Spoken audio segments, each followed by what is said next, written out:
আপনারা অনেকেই আগের ভিডিওটা দেখেছেন যেখানে বলেছিলাম রেডমির upcoming smartphone Redmi note 15 pro 5G নিয়ে। আজকে থাকছে কিছু এক্সক্লুসিভ আপডেট যা এখনো আপনারা অনেকেই জানেন না। ফোনটার বাংলাদেশের লঞ্চিং ডেট এবং প্রাইস নিয়ে বিশাল বড় একটা আপডেট উঠে এসেছে। সমস্ত কিছু জানতে পারবেন আজকের ভিডিওতে। শোনা যাচ্ছে ডিসপ্লে হিসেবে এই স্মার্টফোনটিতে থাকছে 1.5K রেজুলেশনের অ্যামোলেড প্যানেল, যা ফুল এইচডি প্লাস রেজুলেশন থেকে একটু বেশি ডিটেইলড এবং ভিজুয়াল আরো শার্প। এছাড়াও ডিসপ্লে ব্রাইটনেস হতে পারে 1800 নিটস পর্যন্ত, যা সরাসরি রোদেও পরিষ্কার দেখা যাবে এবং 165 হার্টজ রিফ্রেশ রেটের পাশাপাশি সোশ্যাল মিডিয়া স্ক্রলিং, মুভি দেখা বা গেমিং সবই স্মুথ ভাবে করতে পারবেন। ফোনটির প্রসেসরে থাকছে বিশাল চমক। সম্প্রতি এক লিক থেকে জানা গেছে এই ফোনে কোয়ালকম স্ন্যাপড্রাগন 7+ Gen 3 প্রসেসর থাকার সম্ভাবনা বেশি। মিডিয়াটেক ভার্সনটি নাকি শুধু নির্দিষ্ট কিছু মার্কেটের জন্য আসবে, মানে যারা গেমিং বা হেভি পারফরমেন্সে কাজ করে তাদের জন্য এটা হবে দারুণ খবর। এবার কথা বলবো ক্যামেরা নিয়ে। যদিও আগে বলেছি 200 মেগাপিক্সেল ক্যামেরার কথা, এবার আরো কিছু ফিচার সামনে এসেছে। এই ক্যামেরায় থাকছে নতুন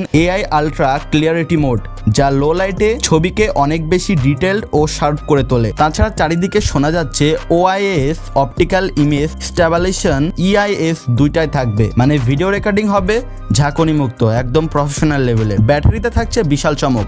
8000 mAh এর ব্যাটারির কথা তো আগেই বলেছি। এবার জানা গেছে এতে থাকবে স্মার্ট চার্জিং AI, ফলে আপনি লং টাইম ব্যাকআপ পাবেন। সাথে থাকছে 155 ওয়াটের ফাস্ট চার্জিং সিস্টেম। নতুন আপডেট বলছে ফোনটি মে মাসের শেষ সপ্তাহেই চীনে লঞ্চ হবে, আর বাংলাদেশ সহ গ্লোবাল মার্কেটে আসবে জুনের মাঝামাঝি বা শেষে। অফিসিয়াল কনফার্মেশন এখনো বাকি, কিন্তু অনলাইনে ইতোমধ্যেই প্রস্তুতি শুরু হয়ে গেছে। প্রাইস রেঞ্জ নিয়ে গোপন সূত্র থেকে জানা গেছে আগে যেখানে 30 থেকে 40 হাজার টাকার কথা বলা হচ্ছিল, এখন মনে হচ্ছে বাংলাদেশের আনঅফিসিয়াল ইম্পোর্টেড ভার্সন প্রথমে আসবে প্রায় 37 থেকে 42 হাজার টাকায়। অফিসিয়ালি আসলে সেটা কিছুটা কমও হতে পারে। অর্থাৎ ব্যাটারি, ক্যামেরা, প্রসেসর সব দিক দিয়েই পারফরমেন্সের দিক থেকে রেডমি আবারও বাজিমাত করতে চলেছে তাদের নোট 15 সিরিজের মাধ্যমে। ফোনটা নিয়ে আপনি কি ভাবছেন অবশ্যই কমেন্টে জানাতে ভুলবেন না। দেখা হচ্ছে কোনো পরবর্তী ভিডিওতে। ভালো থাকবেন, ধন্যবাদ।